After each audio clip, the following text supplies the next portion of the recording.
তৃণমূল কার? আসল তৃণমূল কারা? মমতা তৃণমূল নাকি নব তৃণমূল? কার হাতে যাবে ক্ষমতা? কোন শিবিরের হাতে যাবে দলের নাম, প্রতীক, তহবিল? সোমবার দিল্লিতে কমিশনের দফতরের নথি পেশ দুই শিবিরের। আগেই জ্ঞানেশ কুমারের সঙ্গে দেখা নব তৃণমূলের, আমরা জানি, এবং আগামীকাল কমিশনের নথি জমা দেবে মমতা তৃণমূলও। আবির প্রতিনিধি আমাদের সঙ্গে রয়েছেন, সরাসরি আবিরের থেকে একবার জানবো। আবির, আগামীকাল কমিশনের নথি জমা দেবে মমতা তৃণমূল এবং নব তৃণমূল, ঠিক কোন কোন বিষয় জানতে চাইছে কমিশন এবং কেন এমন অবস্থা তৈরি হলো? দেখো, তৃণমূল কংগ্রেসের তরফ থেকে ইতিমধ্যে দুটো গোষ্ঠী তৈরি হয়ে গিয়েছে এবং 22শে জুন নয়া গোষ্ঠীর একদম আত্মপ্রকাশ ঘটেছে সরাসরি, এবং তারাই আলাদা জাতীয় কর্মসমিতি তৈরি করেছে। যে জাতীয় কর্মসমিতিতে পুরনো তৃণমূল বলতে যাদেরকে বোঝানো হতো তাদের একাধিক বা এক ঝাঁক নেতা নেত্রী তারা এসে যোগ দিয়েছেন এবং অরূপ রায় তাকে চেয়ারপারসন করা হয়েছে। সেটা যে কমিটি 30 জনের তৈরি করা হয়েছে তাতে 10 জনের কমিটি আছে, তারা আলাপ আলোচনা সারছেন এবং আগামী দিনে তারাই নিজেদেরকে আসল তৃণমূল কংগ্রেস হিসাবে দাবি করে এগোচ্ছেন। তো এই ধরনের পরিস্থিতি যারা আসল তৃণমূল কংগ্রেস হিসাবে দাবি করছেন তাদের কাছে তো অফিসিয়ালি, অর্থাৎ নির্বাচন কমিশনের স্বীকৃতি অনুযায়ী অল ইন্ডিয়া তৃণমূল কংগ্রেসের নাম, তৃণমূল কংগ্রেসের যে লোগো অর্থাৎ ঘাসের ওপর জোড়া ফুল, এছাড়া একটা রাজনৈতিক দল পরিচালনা করার জন্য যে বাকি বিষয়গুলো সংযুক্ত থাকে যার মধ্যে ব্যাংক অ্যাকাউন্ট অত্যন্ত গুরুত্বপূর্ণ, সেটা কাদের হাতে থাকবে সেটা চূড়ান্ত সিদ্ধান্ত কমিশনের তরফ থেকে নেওয়া হবে। তো এই চূড়ান্ত সিদ্ধান্ত গ্রহণ করার জন্যই কমিশনের তরফ থেকে দুপক্ষের দাবি যেহেতু এর আগে জমা পড়েছিল, তাদের কাছ থেকে বেশ কিছু বিষয় তথ্য চাওয়া হয়েছে। অর্থাৎ কেন তারা আসল তৃণমূল কংগ্রেস বলছেন তারা দেখা করেও বলেছেন, এবার সরাসরি তাদের যে তথ্য সম্বলিত যে চিঠি তারা সেটা জমা দেবেন এবং সেখানে তারা বলবেন। এবং আগামীকাল দুপুরবেলা 12:30টার সময় তৃণমূল কংগ্রেসের তরফ থেকে তাদের দুই সাংসদ কল্যাণ বন্দ্যোপাধ্যায় এবং ডেরেক ওব্রায়ান তারা নির্বাচন কমিশনে অফিসে যেতে চান। তারা আজকে দিল্লি পৌঁছেছেন এবং তারা পৌঁছে তাদের যে দাবি অর্থাৎ কালীঘাটপন্থী তৃণমূল কংগ্রেস কেন নিজেদেরকে আসল তৃণমূল কংগ্রেস বলছে তার যাবতীয় বিষয় তারা জমা দেবেন। আর দ্বিতীয়ত ঋতব্রত বন্দ্যোপাধ্যায় গোষ্ঠী, ঋতব্রত নিজে, এছাড়া আরো তার সঙ্গে একাধিক যারা বিধায়করা রয়েছেন, নেতারা রয়েছেন, তারা গত 2রা জুলাই দিল্লিতে গিয়ে জ্ঞানেশ কুমার এবং তার টিম ফুল বেঞ্চের সঙ্গে তারা দেখা করেছে এবং দেখা করে তাদের কি দাবি জাতীয় কর্মসমিতি তৈরি করে সেই দাবির যৌক্তিকতা সম্পূর্ণভাবে পেশ করে তারা জানিয়ে এসেছে। এবং দীর্ঘ 45 মিনিটের বৈঠকে জ্ঞানেশ কুমার এবং তার পুরো টিমের সামনে তারা তাদের কারণগুলোকেও ব্যাখ্যা করেছে।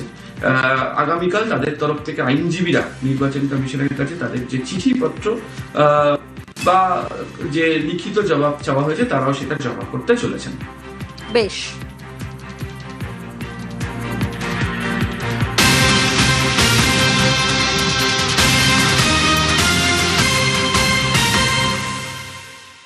তৃণমূলের এক্সিট পোল নজর রয়েছে আমাদের। আবির প্রতিনিধি রয়েছেন আমাদের সঙ্গে, আবারও আবিরের কাছে যাব, আবিরের থেকে একটু জানার চেষ্টা করব। আবির, দলের রাশ হাতে রাখতে কি কি দাবি করতে পারে তৃণমূলের দুই শিবির?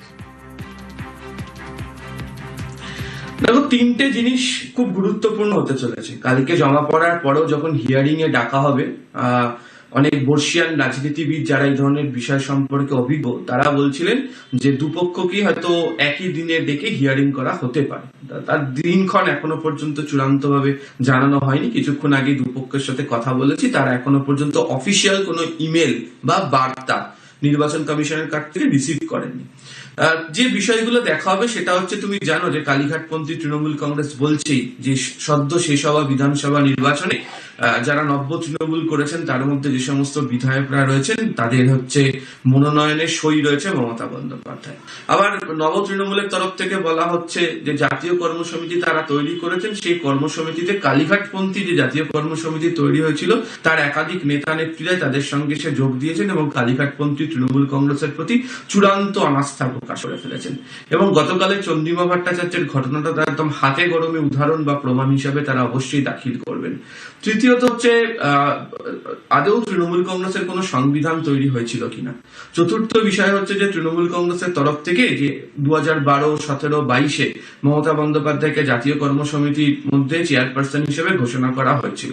এই জাতীয় কর্মসমিতি ডেকে চেয়ারপারসন ঘোষণা করার মধ্যে সেখানে কি কোথাও সকলের মতামত নেওয়া হয়েছিল নাকি সেটাকে কোথাও একবারে মনোনীত করে দেওয়া হয়েছিল?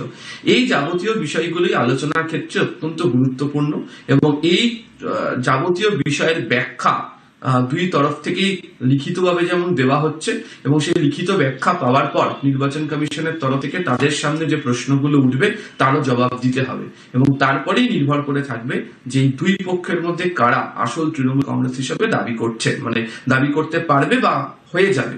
তবে এখনো পর্যন্ত অনেকেই বলছেন যে সংখ্যাতত্ত্বের দিক থেকে ঋতব্রত বন্দ্যোপাধ্যায় গোষ্ঠীদের কাছে পরিষদীয় ক্ষেত্রে এবং একটি সাংগঠনিক দল চালানোর ক্ষেত্রে যে ধরনের সংখ্যার প্রয়োজন আছে সেই সংখ্যা তাদের কাছে ইতিমধ্যে চলে এসছে। এবং তুমি জানো, নিজেই বিরোধী দলনেতা একাধিকবার বলেছেন যে তারা প্রয়োজন পড়লে বিধানসভার অভ্যন্তরে স্পিকারের সামনে ফ্লোর টেস্ট পর্যন্ত তারা করে দেবেন, অর্থাৎ তারা সেই পরীক্ষাতে বসতেও রাজি রয়েছেন। এবং সংখ্যাতত্ত্বের দিক থেকে দেখতে পাওয়া যাচ্ছে যে সত্যি বিধায়কদের সংখ্যা কালীঘাটপন্থী তৃণমূল কংগ্রেসের হাতে অনেকটা কম দেখা যাচ্ছে। এছাড়া জেলা পরিষদ হোক, পুরসভা হোক, পঞ্চায়েত হোক, বিভিন্ন ক্ষেত্রেই নতুন তৃণমূল তাদের হ্রাস অনেকটা শক্ত করার চেষ্টা করছে।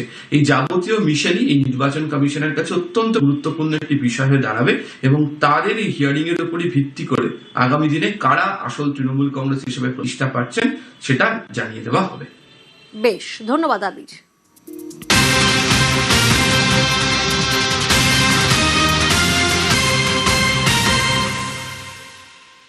দিল্লিতে তৃণমূলের নাম, লোগো, অ্যাকাউন্টের লড়াই। গত বৃহস্পতিবার কমিশনের সঙ্গে বৈঠক করেন ঋতব্রতরা। তাঁরাই তৃণমূল কংগ্রেস। কমিশনের ফুল বেঞ্চের সঙ্গে বৈঠকের পর দাবি করেছিলেন ঋতব্রত বন্দ্যোপাধ্যায়।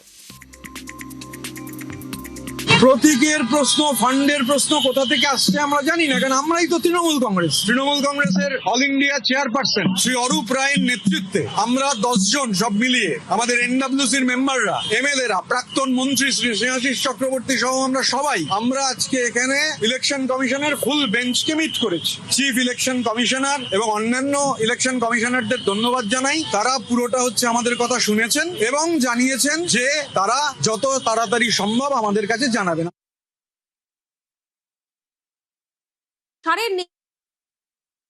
পাল্টা কটাক্ষ করতে ছাড়েননি তৃণমূল বিধায়ক কুণাল ঘোষ।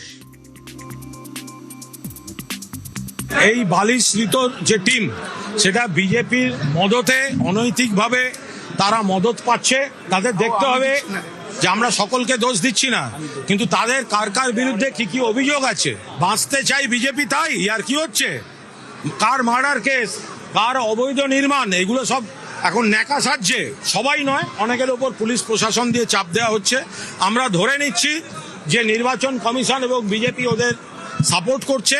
আমরা এসব নিয়ে আদৌ চিন্তিত নই। আমাদের একটাই প্রতীক, মমতা ব্যানার্জির মুখ। আমরা আসল তৃণমূল কংগ্রেস, মমতাদির প্রতীকে এদের সব জন্ম। তৃণমূলের লোগো, তহবিল কার দায়িত্বে? জোড়াফুল কি হারাতে চলেছেন মমতা কি ধরেই নিয়েছেন প্রতীক হাতছাড়া হতে চলেছে? গতকাল মমতা বন্দ্যোপাধ্যায়ের মন্তব্যে জোর জল্পনা।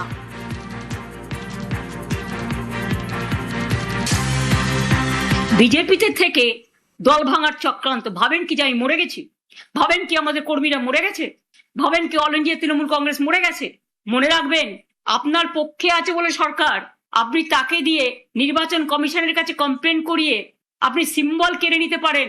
যদিও আমরা জানি সিম্বল আপনার পক্ষে যাবে না, কিন্তু ধরে নিলাম যদি ভ্যানিশ কুমার বাবু আমাদের পার্টিকে ফিনিশ করার জন্য ইলেকশনটাও করেছেন, যদি সিম্বল দিয়েও দেয়, তাতে কি যায় আসে? সিম্বল সেটাই হয় যেটা সাধারণ মানুষ গ্রহণ করে, তৃণমূল কংগ্রেসরা গ্রহণ করে। আমি এই সিম্বল নিয়ে 1 মাস 22 দিনের মাথায় আমি কিন্তু লড়াইটা করেছিলাম। তখন আমি সিম্বলটাও কাউকে চেনাতে পারিনি। আর এখন দরকার আমি গলায় সিম্বলটা ঝুলিয়ে মানুষের কাছে যখন বেরোবো, আপনারা কি আমার কণ্ঠরোধ করতে পারবেন? হঠাৎ করে গেল রব কেন? ভরসা রাখতে হবে কমিশনের উপর, পাল্টা কটাক্ষ করেছেন ঋতব্রত।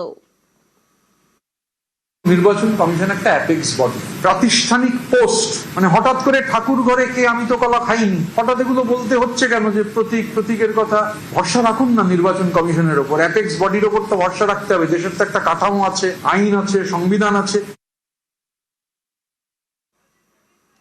শুধু দলের নাম, লোগো, তহবিলই নয়, তৃণমূল ভবন নিয়েও তো 2 শিবিরে দড়ি টানাটানি দেখেছে গোটা বাংলা। শুক্রবার সন্ধে তৃণমূল ভবন দখল নেয় নব তৃণমূল। রাতে তৃণমূল ভবনের সামনে পৌঁছে যান মমতা তৃণমূলের প্রতিনিধিরাও।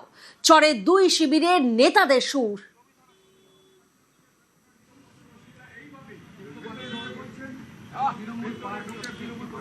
তৃণমূল ভবনের দখল নিয়েও তুঙ্গে তরজা আমরা দেখেছি। শুধু দলের নাম, লোগো, তহবিলি নয়, তৃণমূল ভবন নিয়েও তো দুই শিবিরে দড়ি টানাটানি দেখেছে গোটা বাংলা। শুক্রবার সন্ধ্যায় কি ছবি দেখেছি আমরা? তৃণমূল ভবন দখল নেয় নব তৃণমূল, আর রাতে তৃণমূল ভবনের সামনে পৌঁছে যান মমতা তৃণমূলের প্রতিনিধিরাও। চড়ে দুই শিবিরের নেতাদের সুর।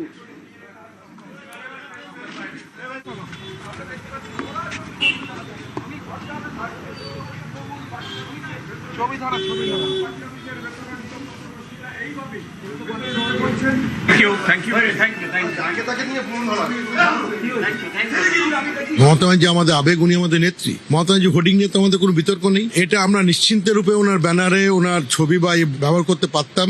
একটা অংশ প্রশ্ন তুলছেন মমতা ব্যানার্জি, মনে হচ্ছে তাদেরই। আমরা বলেছি মমতা ব্যানার্জি তৃণমূলে আমাদের সকলের। আমরা এই শুধু তৃণমূলের লোগো ব্যবহার করে মিটিং করার জন্য ওনারা আমাদের বিরুদ্ধে কোর্টে গেছে যে কেন তৃণমূলের লোগো ব্যবহার করা হলো। এবার যদি আমরা মমতা ব্যানার্জির লোগো ব্যবহার করি, এবার মমতা ব্যানার্জি যদি আমাদের বলেন যে আমার লোগো, আমার ছবি, আমার কনসেন্ট ছাড়া কেন লাগানো, টেকনিক্যাল ব্যাপারে আমরা সেটাকে অ্যাভয়েড করেছি। মমতা ব্যানার্জি আমাদের নেত্রী, উনি আমাদের অ্যাডভাইসার, উনি আমাদের মাথার উপর থাকুন, এটা আমাদের কাম্য। ওদের তো ওরা অফিস নয়, ওরা তো ইলেকশন কমিশনার গিয়ে বলেছে রাজডাঙ্গাতে ওদের অফিস। তো ওখানে কি করতে গেছে? ক্রিমিনাল টেস্ট গুন্ডামি করার জন্য গেছে। ও পোস্টার বাজিতে যদি হয়ে যেত তাহলে তো ভারতবর্ষ সবকিছু হয়ে যেত পোস্টার বাজিতে। ওই অরূপ রায় চেয়ারম্যান হাওড়ায় ঘর পেল না, উলুবেড়িয়ায় ঘর পেল না, বেটিয়াপুরে ঘর হলো না। ক্রিমিনাল টেস্ট পাসার এগুলো, চোর ডাকাত গুন্ডা সব। দিল্লি পর্যন্ত দৌড়তে হবে, আদালতেও দেখিয়ে দেবো, জনতার আদালতেও দেখিয়ে দেবো দুজনকে। এসব সব মার্ক্সবাদী কমিউনিস্ট বুদ্ধি আর কি ঋতুপদ ব্যানার্জি। সবচেয়ে বেশি যে ভোগ করে তার নাম হচ্ছে ববি হাকিম, সবচেয়ে বেশি যে নেমকারমি করে তার নাম ববি হাকিম। খেলা ওরা শুরু করেছে, শেষ আমরা দেখিয়ে দেবো। আচ্ছা, এখন যে দল, প্রতীক, তহবিল নিয়ে দড়ি টানাটানি চলছে, চৌঠা মের আগে আমরা কি ছবি দেখেছিলাম? চৌঠা মের আগে অনেকেই তো মমতা বন্দ্যোপাধ্যায়ের সঙ্গে ছিলেন, তাদের মধ্যে অনেকেই এখন অন্য শিবিরে। দেখুন কারা কারা মমতা বন্দ্যোপাধ্যায়ের গার্ল গ্যাংয়ে ছিলেন আর কারা কারা বেরিয়ে যাচ্ছেন। একের পর এক ছবি গ্রাফিক্যাল প্রেজেন্টেশনের মাধ্যমে। শতাব্দী রায় বেরিয়ে গেলেন, রচনা বন্দ্যোপাধ্যায় বেরিয়ে গেলেন একের পর এক। জুন, চন্দ্রিমা একের পর এক সময় তারা ছিলেন মমতার বলয়, মমতাকে ঘিরে থাকতেন তারা, কিন্তু গত 2 মাসে একে একে মমতার সঙ্গে ছেড়েছেন সেই মহিলা ব্রিগেড। দেখুন কারা কারা ছেড়েছেন।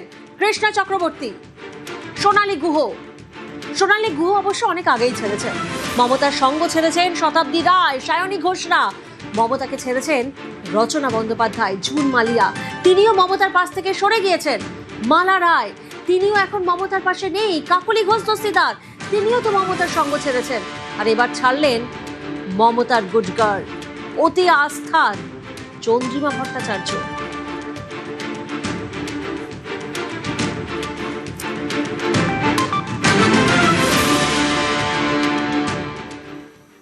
চন্দ্রিমা ভট্টাচার্য, অনেকে বলতেন মমতা বন্দ্যোপাধ্যায়ের গুড গার্ল।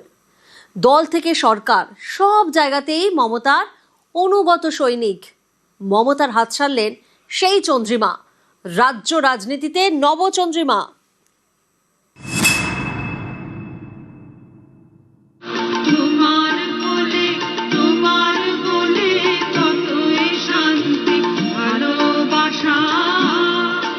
আমার আনুগত্য প্রশ্নের চিহ্নের মুখে বলে আমার মনে হয়েছে, সেটা হয়তো আমার ব্যর্থতা। তাই এই আনুগত্য, অনেকে বলেন তৃণমূলে এটাই ছিল চন্দ্রিমা ভট্টাচার্যের পরিচয়। তিনি দিদির অনুগত সৈনিক। দল এবং সরকার দুই ক্ষেত্রেই মমতা বন্দ্যোপাধ্যায় ডিপেন্ডেবল। সরকারের মুখ মমতা, আর যেখানে মমতা হাজির থাকতে পারছেন না সেখানেই চন্দ্রিমা। তৃণমূল জামানায় এটাই ছিল দস্তুর। মমতা বন্দ্যোপাধ্যায়ের মন্ত্রিসভায় ওজনের নিরিখে মমতার পরেই ছিলেন চন্দ্রিমা।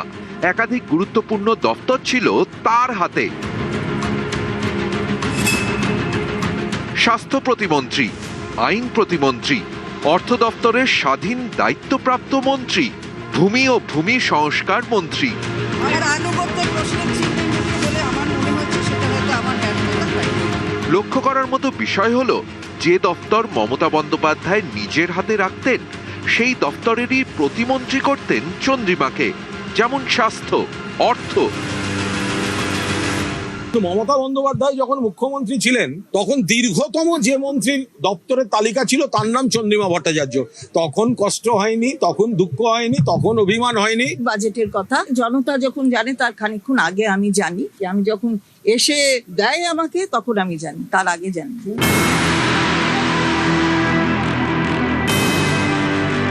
সরকারের ওজনদার মন্ত্রী, দলেও প্রভাবশালী। মহিলা তৃণমূল সভাপতি ছিলেন চন্দ্রিমা। মমতার সভামঞ্চে চন্দ্রিমা, মমতার মিছিলে চন্দ্রিমা, মমতার ধর্নাতেও চন্দ্রিমা, কার্নিভালেও চন্দ্রিমা।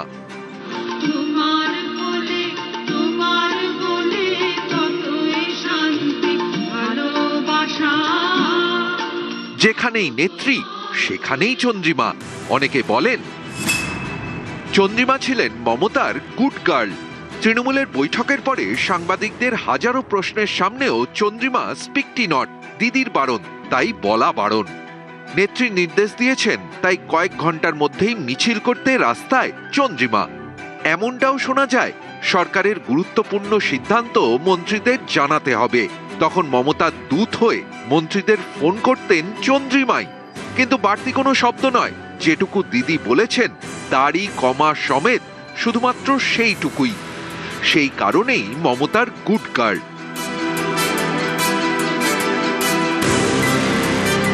এতটাই কাছের যে ভোটে হারার পর যখন তৃণমূল ভেঙে ছত্র খান তখনও চন্দ্রিমার উপরই ভরসা রেখেছিলেন মমতা।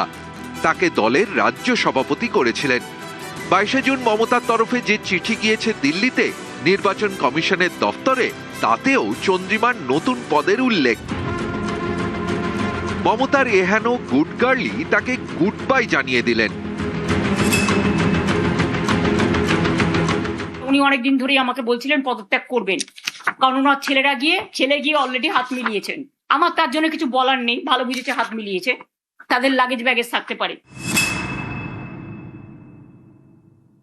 যেদিনকে নভোটেলে গেছে 22 তারিখ থেকে 3 তারিখ সন্ধ্যের আগে অবধি আমি আমার ছেলের সাথে পলিটিক্স নিয়ে কোনো কথা বলিনি। আগে আমি ওর অফিস যেটা রাস্তার ওপরে, সেখানেও গিয়ে বসতাম, আমি সেটাতেও যাইনি। আমাকে যখন ড্রাইভার জিজ্ঞেস করছে আমি বলছি না, তোর দাদা অন্য দল করে, আমি অন্য দল করি, আমি যাইনি সেই অফিসে। এটা হয়তো বিশ্বাস করবেন না, কারণ এখন আমার বিশ্বাসযোগ্যতা নেই। একসময় মমতাকে ঘিরে দেখা যেত বলয়। একে একে অনেকেই সরেছেন, এবার সরলেন চন্দ্রিমা। মমতার হাত ছেড়েই নব তৃণমূলের বৈঠকে নবচন্দ্রিমা। তোর চন্দ্রিমা ভট্টাচার্য আস্থাভাজন, চন্দ্রিমা জীবনে অনেকের আস্থাভাজন থেকেছে। ডক্টর দেবী পাল থেকে শুরু করে সোমেন মিত্র থেকে শুরু করে পরপর অনেকের আস্থাভাজন হওয়ার পরে তারপরে এরা একজন আস্থাভাজনের উপর নির্ভরশীল নয় তো। নিউজ 18 বাংলা।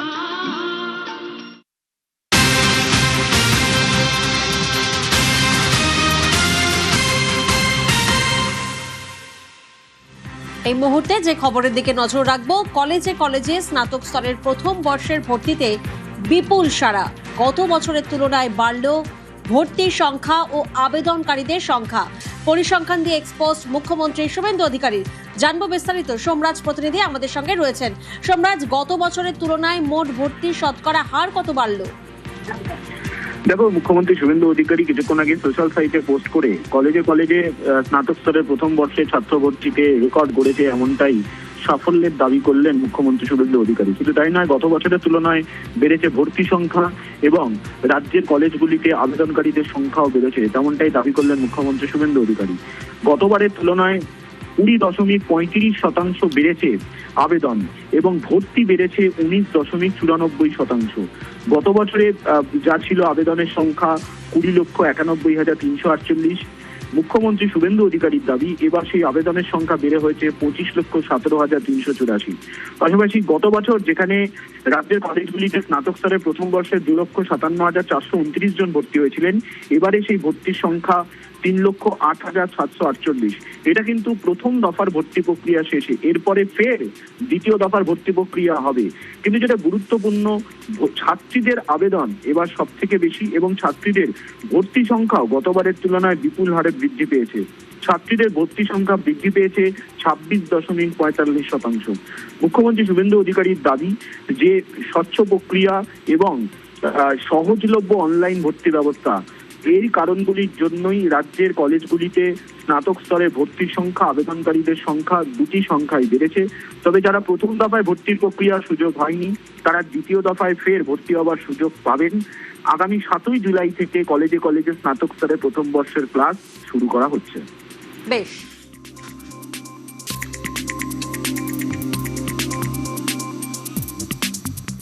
মুখস্থ বিদ্যা নয়, নিজস্ব ভাবনাতেই আসল শিক্ষা। পরীক্ষার খাতায় ফুটে উঠুক এক টুকরো মন। কেন বলছে এই কথা জানেন? যাদবপুর বিশ্ববিদ্যালয়ের প্রবেশিকার প্রশ্নপত্র দেখুন একবার।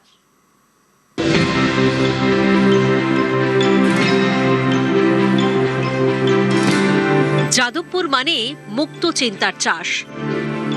যাদবপুর মানে হাতে হাত রেখে রুখে দাঁড়ানো।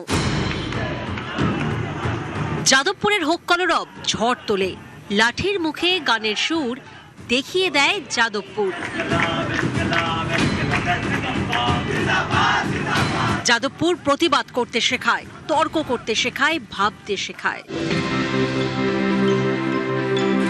যাদবপুরের এই প্রশ্নপত্রও ভাবাচ্ছে, সোশ্যাল মিডিয়ায় ঝড় তুলেছে। বাংলা বিভাগের স্নাতক প্রবেশিকা, যে কোনো একটি বিষয়ে নিবন্ধ, অপশন 10টি, সময় 2 ঘন্টা। অপশনগুলি দেখুন, কোনোটাই বইয়ের পাতা থেকে উঠে আসেনি, এসেছে চিন্তার খাতা থেকে। যেমন ধরুন, সাহিত্যে পড়া বা সিনেমায় দেখা সবচেয়ে শক্তিশালী নারী চরিত্র, তোমার ছোটবেলাকার ইচ্ছেগুলো, খামখেয়ালগুলো, পথের পাঁচালী দুর্গার সঙ্গে এক কাল্পনিক ট্রেন সফর, উত্তম কুমার বনাম সৌমিত্র চট্টোপাধ্যায়, প্রিয় সাহিত্যিকের উদ্দেশ্যে লেখা তোমার খোলা চিঠি, কৃত্রিম বুদ্ধিমত্তা, সুখের কথা, ভয়ের কথা, যে বইটি তোমার প্রিয়জনকে উপহার দিতে চাও, সাহিত্যিকের আড্ডা, বৈকুণ্ঠ মল্লিক, লালমোহন গাঙ্গুলি, সত্যজিৎ রায়, যে জঙ্গল কেটে ফেলা হচ্ছে তার পাখিদের কথোপকথন। ঈশ্বরকে যদি গুটি কয় প্রশ্ন করার সুযোগ পেতে। এই প্রশ্নপত্র তৈরির পেছনে রয়েছেন একাধিক অধ্যাপক, যার অন্যতম রাজ্যেশ্বর সিনহা। আমি যখন ছাত্র ছিলাম, আমি যখন পড়াচ্ছি, তখনও আমার যেটা মনে হয়েছে যে এখানে সবসময় ছাত্রছাত্রীদের একটা ইনক্লুসিভ ব্যাপার প্রশ্নের মধ্যে থাকে, যাতে করে সমস্ত ধরনের ছাত্রদের এই প্রশ্নপত্রের মধ্যে ধারণ করা যায়। বিভিন্ন ধরনের যে পরিচিতির বিভিন্নতা আছে, সেই একটা অভিমুখ আমার মনে হয় থাকে এখানে। আগে থেকে কে কতটা জেনেছে, কার কতটা সাংস্কৃতিক পুঁজি আছে, এই প্রশ্নগুলো বোধহয় খুব একটা বিবেচনা করা হয় না। বরং কারোর যদি একটা নিজের ভাববার, একটা সৃজনশীল চিন্তা করার এবং এক ধরনের ভাষার দক্ষতা যদি থাকে প্রকাশ করা, তাহলেই সে সেটার স্বীকৃতি পায়। যে ছেলে মেয়েটি উচ্চ মাধ্যমিক পরীক্ষা দিয়েছে, তার 50% নম্বর কিন্তু আমরা নিচ্ছি, আর 50% আমরা দেখার চেষ্টা করছি বাংলা বিষয়ে তার যে দক্ষতা, যোগ্যতা কতটা আছে, সেটাও আমরা একটা বোঝার চেষ্টা করছি।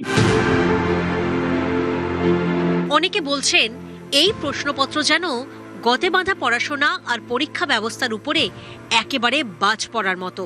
সেই কবে রবি ঠাকুর লিখেছিলেন, শিক্ষাকে আমাদের বাহন করিলাম না, শিক্ষাকে আমরা বহন করিয়াই চলিলাম। আজও কি এই ছবি বদলেছে? অসন্তোষের কারণ তো সবার জানা, তারপরেও অসন্তোষ মিটছে কোথায়? সেই এক মুখস্থ করে পরীক্ষার খাতায় বমি, প্রচুর নম্বর, তাই দিয়েই ঠিক হয়ে যাবে ভবিষ্যৎ। এ ভালো ও মাঝারি, কিন্তু এভাবে কি মেধার যাচাই হয়? এখানেই পথ দেখাচ্ছে যাদবপুর। তাদের এই প্রশ্নপত্র যেন আশার আলো। অনেকেরই মনে মনে প্রশ্ন, এরকম প্রশ্নপত্র সব স্কুলে, সব কলেজে হয় না কেন? এই বৃষ্টির দিনে হয়তো খামখেয়াল ইচ্ছে হলে আমি খানিকটা সাইকেল চালিয়ে জলের মধ্যে চলে আসলাম। ওদের যেটা ইচ্ছে, ওরা যা মনে হয় লিখুক, এবার সেই ধরনের লেখা আমরা যখন খাতা দেখি, বিভিন্ন ভালো লেখা পাই, সিলেবাস থেকেও তো প্রশ্ন এসছে, সেখান থেকে ওরা নিজেরা লিখতে পারবে, তার উপর ওদের একটা এইচএস এর মার্কসকে দেখা হয়, সব নিয়ে ওরা চান্স পায়। একটা হচ্ছে একাডেমিক স্কোর, আর একটা হচ্ছে পরীক্ষায় কেমন সে নম্বর পেল, দুটোকে যোগ করা হয় করে। আমাদের ছাত্রছাত্রীদের একটা বড় অংশ আসে গ্রাম বা মফস্বল এলাকা থেকে, তাদের কাছে খুব বেশি বইপত্র পড়ার কিন্তু সুযোগ থাকে না, ফলে সেরকম কোনো প্রশ্ন রাখা হয় না যেটাতে তাদের অনেক বেশি চর্চা করে আসতে হবে। তাদের মোটামুটি তারা লিখতে পারে কিনা, ভালো করে বাক্য গঠন করতে পারে কিনা, বা যে কোনো একটা বিষয় যেটা তাদের ভালো লাগার জায়গা, সেই ভালো লাগার জায়গাটাকে তারা নিজের মতো করে প্রকাশ করতে পারছে কিনা, কারণ ভবিষ্যতে তাদেরকে ওই দক্ষতাটাই তাদের কাজে লাগবে। যাদবপুরের প্রাক্তনীদের একাংশ অবশ্য বলছেন এটা নতুন কিছু নয়। যাদবপুর বহু বছর আগে থেকে এমনই, গতে বাঁধা পথ ছেড়ে অন্য পথে হাঁটে। এরকম প্রশ্ন আগেও অন্য বিভাগে হয়েছে, এবারের বাংলা প্রশ্নপত্র সেই অন্য ধারাই ধরে রেখেছে। এই প্রশ্নপত্র আদতে একটি নদীর মতো, যে নদীতে কোনো পুঁথিগত বিদ্যা নয়, বরং নিজের ভাবনা শক্তিকে ভাবনা বুনে একটি সাঁকো তৈরি করতে হবে ছাত্রছাত্রীদের, আর তা দিয়েই এই প্রবেশ পথে ঢোকা যাবে।